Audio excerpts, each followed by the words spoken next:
Alright, what's up YouTube? We back with another video, and today we're going to be rebuilding this yz400.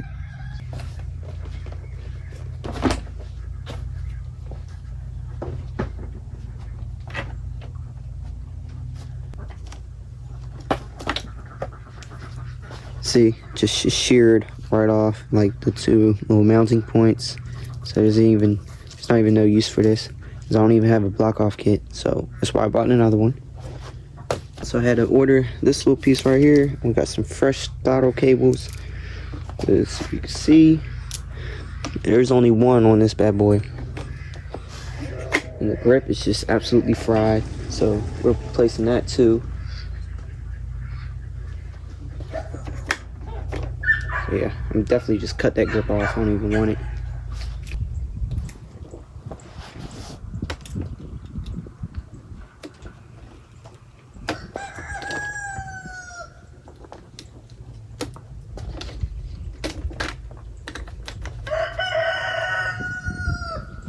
That's good. Alright. This is what we're working with down here. See the little pins missing, both the bolts and the gear selector because it was broke.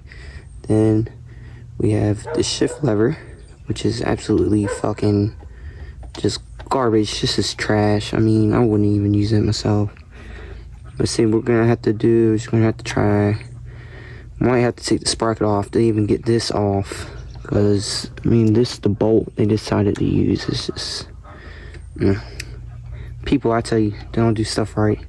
But aside from that, we're just gonna go ahead and fix all this right here. Alright, finally, after fighting this thing off for a good little minute, I got it loose.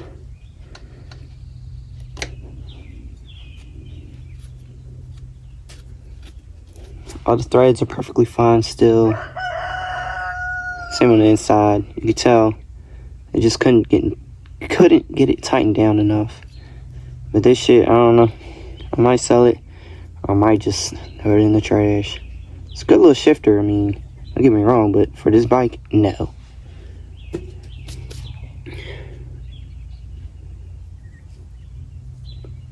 Boy, I keep finding more and more stuff. Just clean the floor, finding bolt screws and washers. Alright, now I just gotta find 2 bolts that will fit in here. Considering the fact that I forgot I needed to order something. So even if I have to do a screw in the washer, don't matter to me, as long as I can get something in here to hold it in and seal it. I had to use this little Allen key to push that spring back in there. So now, I'm gonna install this. Neutral pin down, wires going up.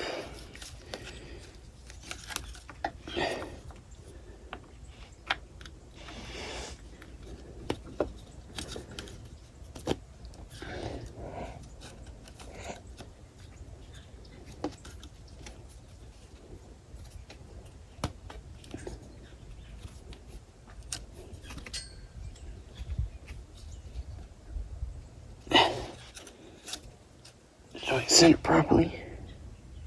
There we go. I'm gonna put my 2 little screws in there.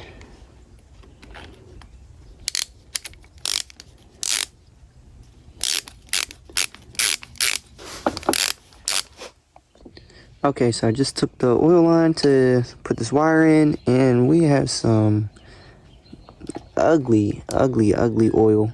So when I pull that drain bolt, I gotta find something to catch this oil, or just rolling the bike out of the little shop. A little bit of this stuff won't hurt, but you know, I already knew I had to put oil in this anyways.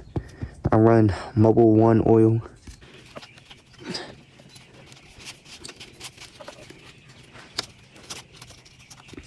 There we go, just like that.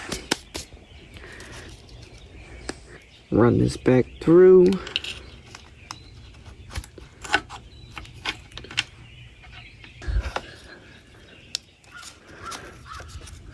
Let me tell y'all, this drain bolt, it's not even a drain bolt for real, it's just a bolt with a plastic washer. And the bolt, the head was all stripped, so I had to pull out my bolt extractor. I'm glad I ordered a drain bolt because this is not gonna work. Look at what's coming out. That is just disgusting.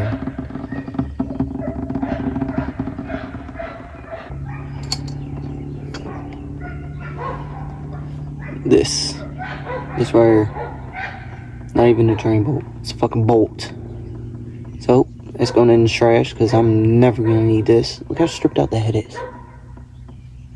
Now that I got all the old oil drained, went to go check out the water pump, and it looks a little iffy. But I mean, if there's something coming out the weep hole, then of course I'm gonna pull the clutch side apart and, you know, disassemble it and fix that seal. But as I was tightening it back down, this right here, yeah, I slashed my finger. It went pretty deep. So, but I'm fine. It only bled a little bit. It didn't even sting, nor does it hurt. So we're just gonna continue on. I'm gonna put this niche drain bolt in. You know, tighten that with water pump back down. Get this radiator swapped and continue on.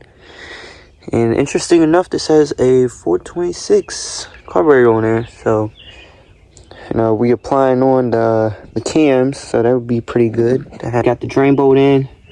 I'm gonna go ahead and reconnect our oil line and put our shifter on.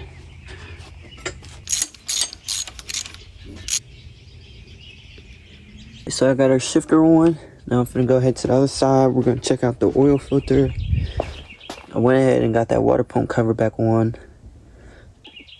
Now I will say there was a couple of big flakes of metal when I drained that oil.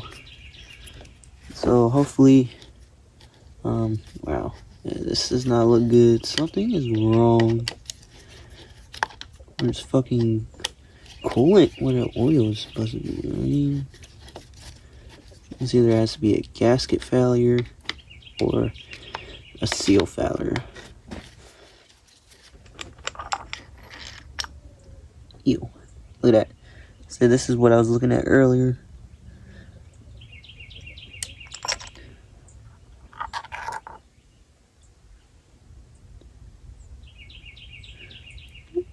There's a couple flakes, mainly dirt. I don't know why people just possibly come in with some WD-40, clear that out.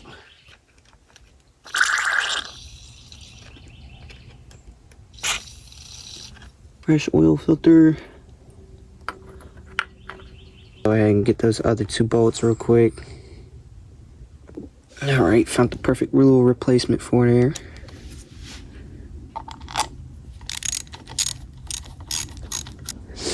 Get that radiator replaced, get the electrical all figured out and secured down, and we'll be back. This kill switch, got the radiator off. We'll put the radiator back on. I'm gonna put some coolant in that little bit of section in there, and if it leaks out, I know we have some kind of leak at the bottom. Let's go ahead and figure out why my kill switch.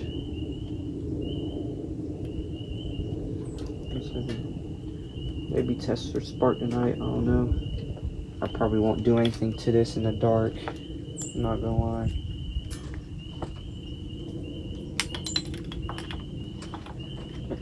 Throw these grips on real quick, and air filter still going at it. I got the radiator on. A little bit of WD-40.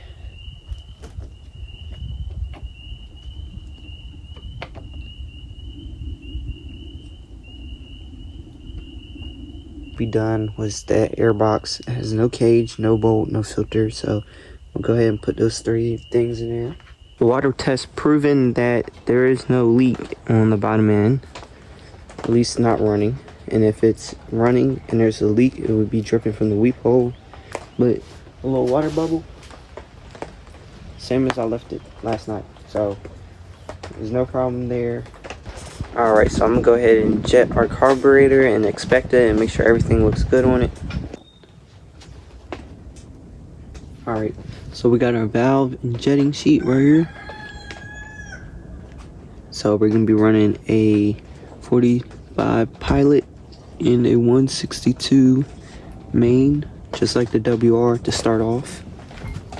Alright, I got the carburetor jet on and got this aftermarket drain plug. So now we're gonna replace these carburetor hoses and start on this top end. It's the final step. Alright, so now we're gonna go ahead and get this piston off.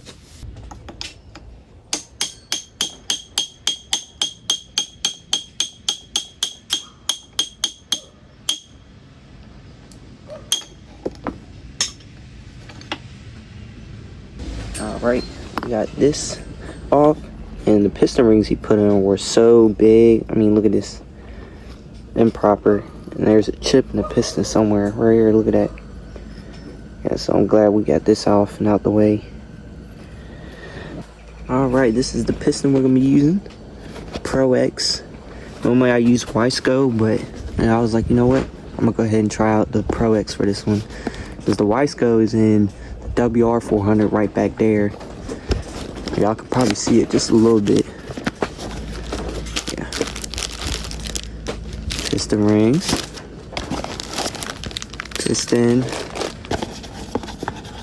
Nice little extraction sheet. Pretty cool.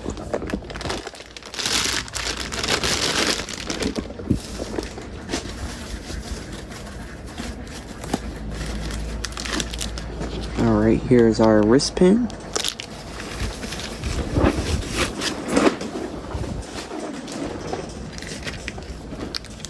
A bag of circlips. I like the little hexagon patterning in it. It's real cool compared to the Wisco. Got piston rings on. You already know how it goes. Now we're gonna go ahead and put our circlip in, and then I'll show y'all me sliding it on the wrist pin.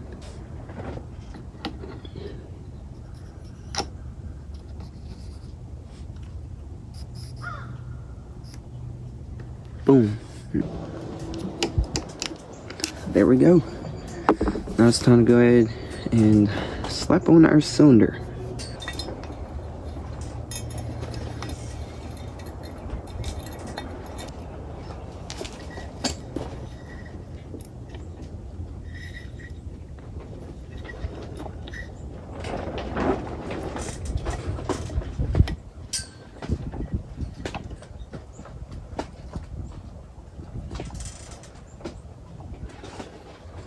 Finally got the cylinder going on.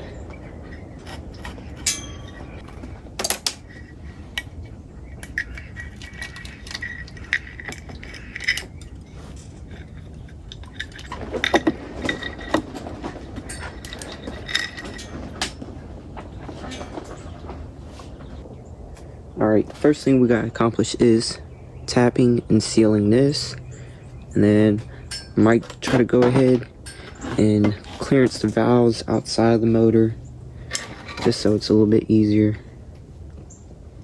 And I don't know who put this in, but this is all wrong, so I'm gonna have to fix this.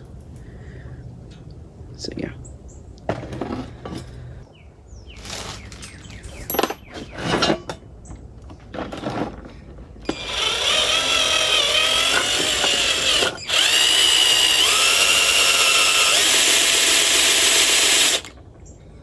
Switch to a different bit. Alright, we got our 426 exhaust valve in there. It's our 426 intake. We haven't shimmed this one yet, just to check these, see where they're at, see if they're serviceable. Alright, so the valves was backwards. One of the middle ones was on the side, and the long one was here. Short valve goes here. Two long ones going outside, because the middle valve has the shortest distance. See, it's right here. These two are on an angle, so they need to be longer. But we're just gonna go ahead and lap them, because they don't look like they've been lapped at all. They just look like they've been installed. So we're gonna go ahead and lap them in. I water tested it. It was sealing, but just for the extra security on the intakes. Alright, so I just finished up the cylinder head. Valves look amazing. I just gotta shim everything and we will be done.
Alright, it's the next morning again. We're back with the 400 build. So last night before I could shim the valves, I went to go check the crank and look at our threads.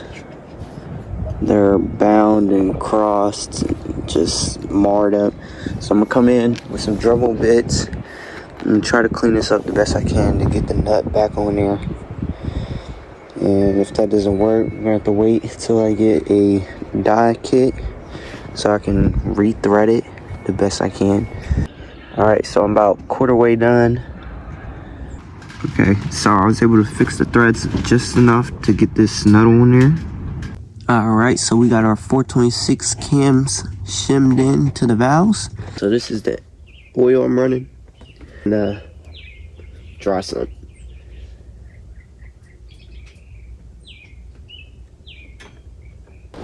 Alright, so now we're gonna put our valve cover on.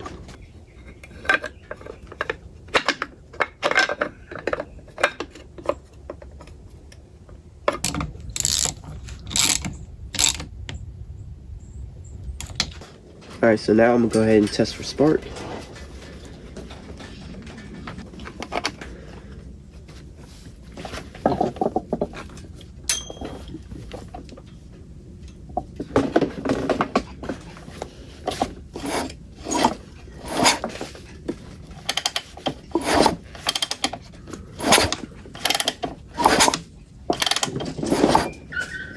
We got a good spark. Alright, so I just got the yz400 exhaust. Gonna go ahead and put that on, put everything back together, and then try to start it, and hopefully we can get it started and running. It's holding coolant, it's holding the oil, so all we gotta do is try to get it started. Yeah.